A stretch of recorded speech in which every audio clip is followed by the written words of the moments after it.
এক গাছে ছিল একটি হলুদ পাখির বাসা, আর তার গাছের সামনের গাছে ছিল একটি বেগুনি পাখির বাসা।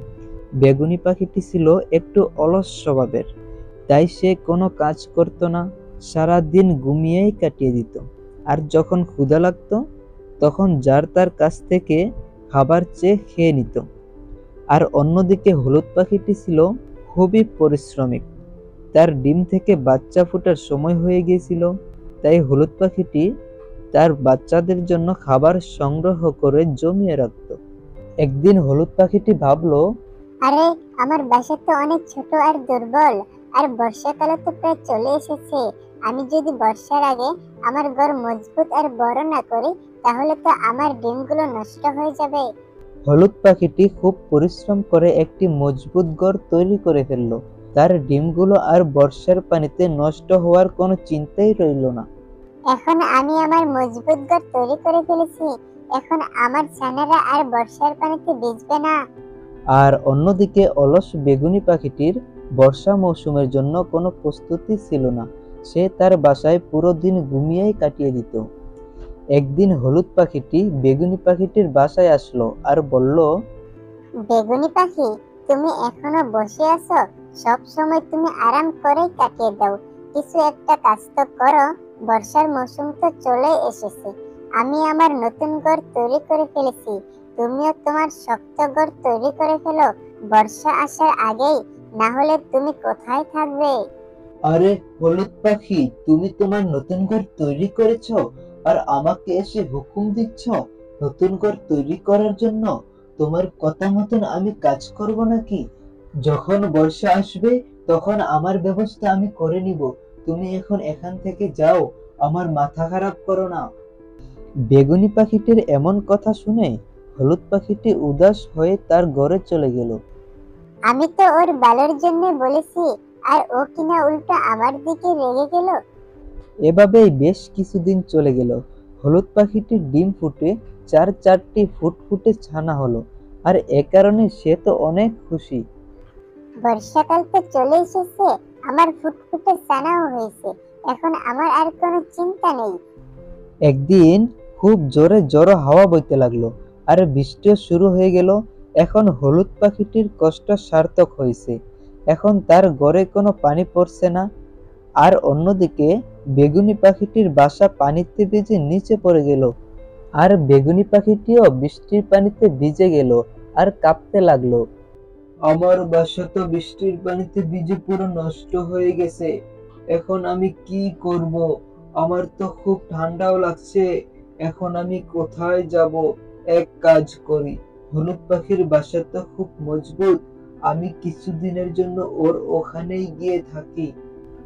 এই বলে বেগুনি পাখিটি হলুদ পাখির ঘরের দিকে চলে গেল, আর তার ঘরের দরজায় কড়া নাড়তে লাগলো। কে ওখানে? আরে হলুদ পাখি, আমি হলাম বেগুনি পাখি। দয়া করে দরজাটা একটু খোলো। আমার বাসা বৃষ্টির পানিতে নষ্ট হয়ে গেছে, আর আমারও খুব ঠান্ডা লাগছে। আমাকে তোমার ঘরে একটু থাকতে দাও। হলুদ পাখি তখন বেগুনি পাখিকে তার ঘরে ঢুকতে দিল। বেগুনি পাখি, যতক্ষণ বৃষ্টি না থামে তুমি আমার ঘরে থাকতে পারো। আর যখন বৃষ্টি থামবে তখন আমরা দুজন মিলে তোমার ঘর তৈরি করব। এখন তুমি একটু বিশ্রাম করো বেগুনি পাখি। হলুদ পাখিটির কথা শুনে বেগুনি পাখিটি ভাবলো, আরে বাহ, হলুদ পাখির ঘর তো সত্যি খুব সুন্দর, আর হলুদ পাখিও খুব ভালো। বেগুনি পাখি হলুদ পাখিটির শোবার জায়গায় শুয়ে পড়ল। এভাবেই 3 দিন কেটে গেল। বৃষ্টিও থেমে গেল। চারিদিক থেকে পাখির কিচিরমিচির শব্দ আসতে লাগলো। হলুদ পাখিটি বেগুনি পাখির কাছে এসে বলল, বেগুনি পাখি, খারাপ ভেবো না। এখন তো বৃষ্টি থেমে গেছে, আমরা দুজন মিলে তোমার মজবুত ঘর তৈরি করতে পারি। বেগুনি পাখি অলস আর স্বার্থপর স্বভাবের ছিল। হলুদ পাখির এমন কথা শুনে বেগুনি পাখিটি অনেক দুঃখিত হলো। এত তাড়াতাড়ি বৃষ্টি থেমে গেল। হলুদ পাখির ঘরে তো আরামেই থাকতাম, কিন্তু ও তো এখন আমারে আমার ঘর বানাতে বলছে। বেগুনি পাখি তখন একটা বাহানা বানিয়ে বলল, আরে হলুদ পাখি, বৃষ্টির কারণে আমি অনেক অসুস্থ হয়ে পড়েছি। আমার মাথা অনেক ব্যথা করছে। আমি আজ ঘর বানাতে পারবো না। আমাকে মাফ করে দিও বেগুনি পাখি, আমি জানতাম না যে তুমি অসুস্থ। যখন তুমি সুস্থ হয়ে যাবে তখন আমরা দুজন মিলে তোমার ঘর তৈরি করব। হলুদ পাখি দেখছি খুবই বোকা। আমি ওকে খুব সহজে আমার জালে ফাঁসিয়ে নিয়েছি।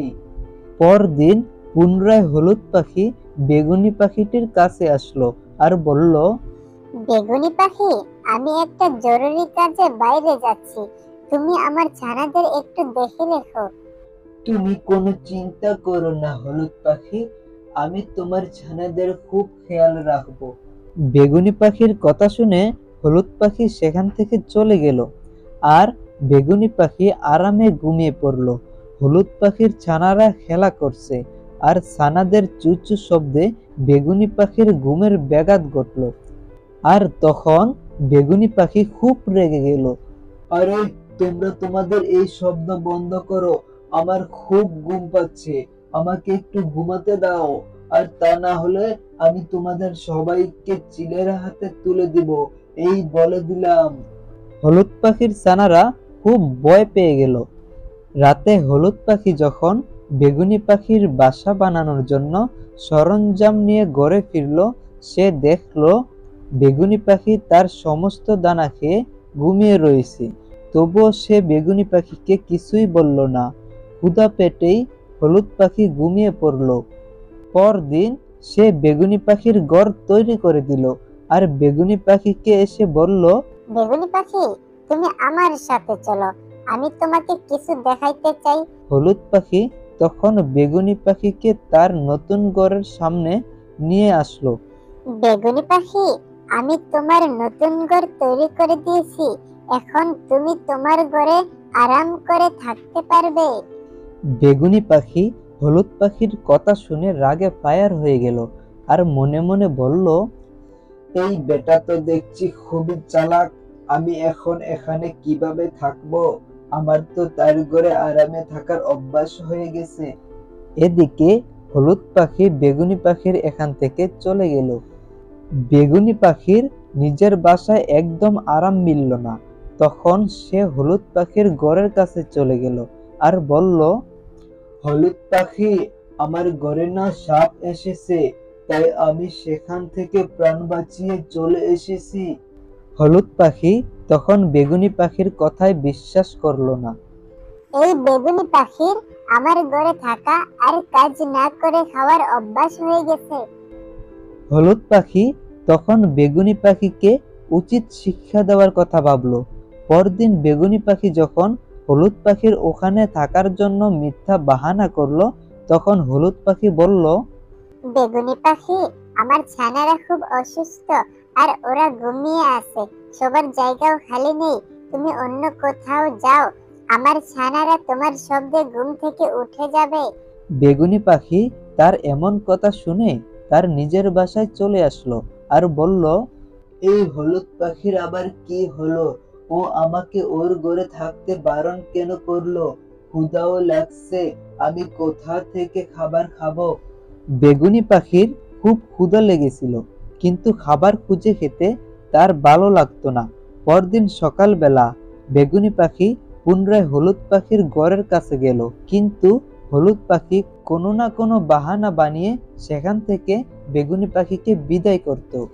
এখন তো বেগুনি পাখি খুব পেরেশানি হয়ে গেল আর ক্ষুধার জ্বালায় অস্থির হয়ে গেল। অবশেষে বেগুনি পাখি মেহনত করে খাবার খোঁজা শুরু করে দিল আর পেট ভরে খেতে লাগলো। তার এই পরিবর্তন দেখে হলুদ পাখি খুব খুশি হলো। বেগুনি পাখি পরিশ্রম করে হলুদ পাখির মতন একটি মজবুত ঘর তৈরি করে ফেললো আর তার জীবনও সুন্দরভাবে কাটতে লাগলো। কি বন্ধুরা, এই গল্পটি থেকে সবাই কি বুঝতে পারলে? এই গল্পটি থেকে বুঝতে পারলাম, অন্যের ওপর নির্ভরশীল হয়ে নয়, নিজে পরিশ্রম করে সুখে থাকতে হয়।